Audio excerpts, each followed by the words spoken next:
बोलती आंखें, मुस्कुराता चेहरा, दिलकश अदाएं और मुस्कुराहट में छुपी मासूमियत, उन्हें जो देखता बस देखता ही रह जाता।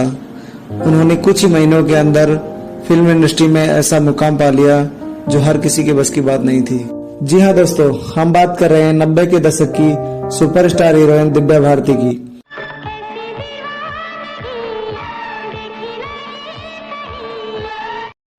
मात्र 14 साल की उम्र में ही दिव्या भारती को फिल्मों के ऑफर आने लगे थे। किसे पता था कि कुछ महीनों के अंदर ही दिव्या भारती फिल्म इंडस्ट्री में एक बड़ा नाम बन जाएगी। दिव्या भारती को अभी फिल्मों में आए कुछ ही समय हुआ था, पर निर्माता और निर्देशक उन्हें अपनी फिल्म में लेने के लिए लाइन लगाकर खड़े रहते थे।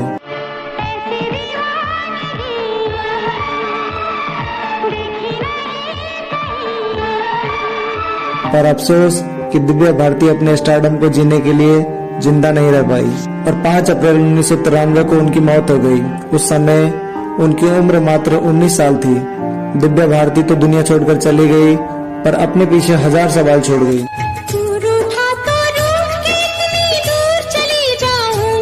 दिव्या भारती की मौत के इतने साल बाद भी उनकी मौत की गुत्थी अभी उलझी हुई है।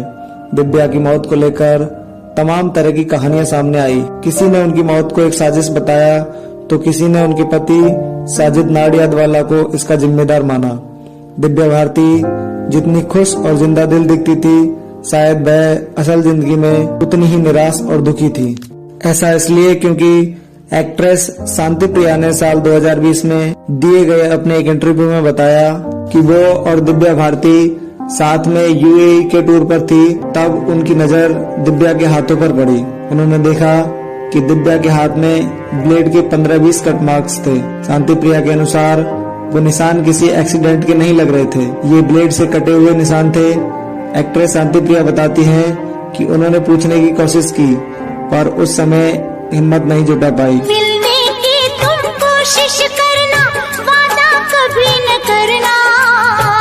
दिव्या भारती के पिता ओपी भारती भी बेटी की मौत के उस मनोज दिन को नहीं भूल पाए थे।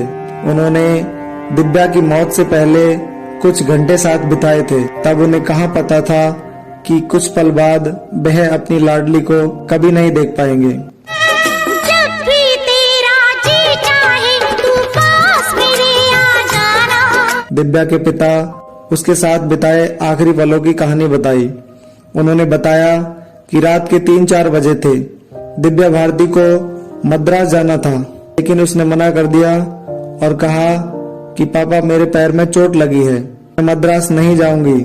फिर उसने कहा कि पापा मैंने एक फ्लैट देखा है सोमू मुखर्जी का, वो लेना है। तो हम सोमू मुखर्जी के घर चले गए। हमने फ्लैट देखा और वापस पुराने फ्लैट पर आ गए और वहाँ कुछ देर बात करते रहे। फिर कुछ देर बाद दिव्या भारती को डिजाइनर नीता लुल्ला का फोन आया। वो दिव्या से मिलकर फ्लैट का डिजाइन वगैरह डिस्कस करना चाहती थी, तो दिव्या ने उन्हें बुला लिया और उसके बाद मैं वहां से निकल गया। उसके कुछ देर बाद नीता लुल्ला और उसके पति श्याम लुल्ला दिव्या भारती से मिलने पहुंचे।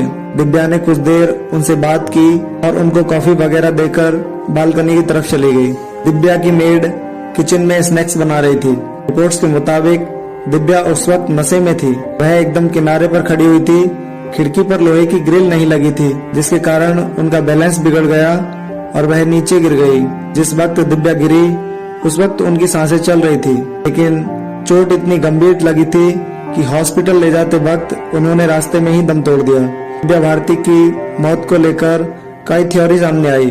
बहुत से लोगों ने कहा कि उन्हें मारा गया है, पर एक इंटरव्यू में उनके पिता ओपी भारती ने इस सब से इनकार किया था। हालांकि उन्होंने यह जरूर स्वीकार किया कि दिव्या ने थोड़ी पी रखी थी, लेकिन वो डिप्रेशन में नहीं थी।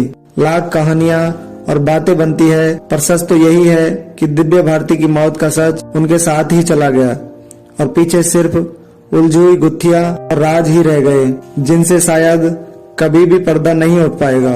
इसी तरह की इंटरेस्टिंग वीडियो देखने के लिए हमारे चैनल को सब्सक्राइब करें। धन्यवाद। जय हिंद।